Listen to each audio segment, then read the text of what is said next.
Halo semuanya, perkenalkan nama aku Dusniana Ragita Pakpahan dengan NIM 811422305. Saat ini aku akan membahas materi hukum acara tata usaha negara sesuai dengan judul video ini, yaitu upaya administrasi sengketa tata usaha negara. Langsung saja ke materinya.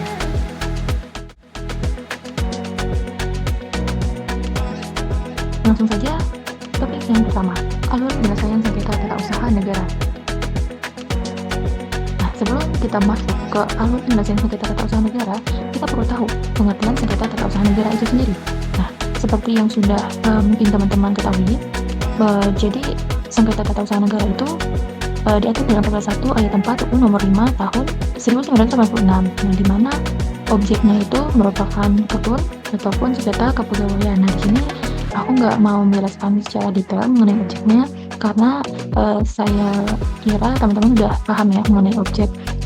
Nah, untuk selanjutnya yaitu bentuk dan proses penyelesaian sengketa. Nah, ini diatur dalam UU nomor 5 tahun 1986 tentang ketun, junto UU nomor 9 tahun 2004, junto UU nomor 51 tahun 2009. Dan bentuk dan proses penyelesaian, jadi penyelesaian sengketa tata usaha negara itu ada dua bentuk, yaitu upaya peradilan dan upaya administrasi. Nah, jadi mungkin teman-teman biasa mendengar istilah upaya peradilan. Nah, kalau di petun sendiri ini ada namanya upaya administrasi. Nah, di mana upaya administrasinya itu bisa dengan mengajukan keberatan ataupun banding administrasi. Nah, jadi topik yang kedua, penyelesaian sengketa melalui upaya administratif. Nah, penyelesaian sengketa melalui upaya administratif. Pasal 48 UU nomor 5 tahun 1986 tentang peradilan tata usaha negara, pengadilan tata usaha negara baru berwenang untuk memeriksa, memutus, dan menyelesaikan suatu sengketa tata usaha negara jika telah dilakukan upaya administratif. Upaya administratif merupakan kombinasi atau komponen khusus yang berkenaan dengan petun. Nah, berfungsi untuk mencapai tujuan memelihara keseimbangan, keserasian, dan keselarasan antara kepentingan perorangan dan kepentingan umum, sehingga tercipta hubungan rukun antara pemerintah dan rakyat dalam merealisasikan masyarakat adil dan makmur berdasarkan Pancasila dan UUD 1945. Nah, yang ketiga yaitu keberatan. Nah, keberatan itu merupakan upaya penyelesaian sengketa tata usaha negara yang diajukan kepada lembaga atau pencabatun yang bertugas mengeluarkan keputusan dan yang berhak mengajukan keberatan itu merupakan orang atau badan hukum perdata yang didudukkan oleh suatu keputusan tata usaha negara.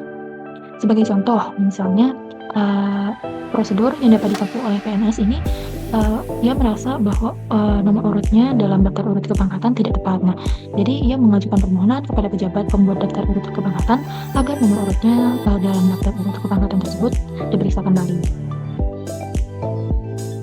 Jadi secara garis besar, upaya keberatan menurut UU nomor 30 tahun 2014 tentang administrasi pemerintahan dilakukan dengan mekanisme sebagai berikut, yaitu diajukan secara tertulis kepada badan atau pejabat yang telah mengeluarkan keputusan atau melakukan tindakan tun yang dimaksud. Lalu diajukan paling lama 21 hari kerja sejak dikeluarkannya keputusan atau dilakukannya tindakan tersebut.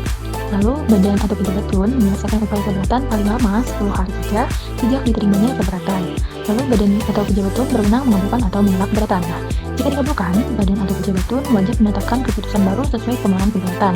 Dan jika ditolak, badan atau pejabat tun harus menuangkan keputusan penolakan tersebut secara tertulis dan menyampaikan kepada pemohon keberatan. Yang keempat yaitu banding administrasi. Nah, banding administrasi ini merupakan upaya yang dilakukan oleh pihak terhadap suatu keputusan yang dikeluarkan oleh pejabat terkait. Nah, instansi yang lebih tinggi atau instansi lain yang mengambil keputusan dapat berupaya menyelesaikan sengketa tata usaha negara secara administratif dengan mengajukan banding administratif.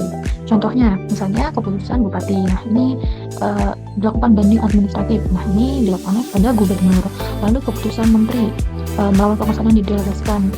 Ini dilakukan banding administratif kepada presiden.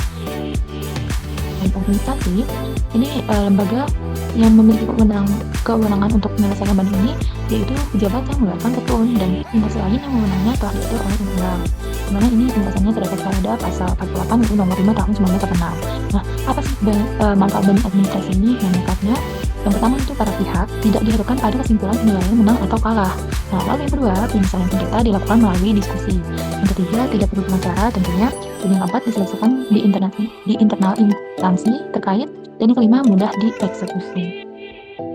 Nah, jadi kesimpulan dari materi kali ini, jadi sekian yang bisa saya sampaikan. Semoga teman-teman bisa paham. Atas perhatiannya saya ucapkan terima kasih.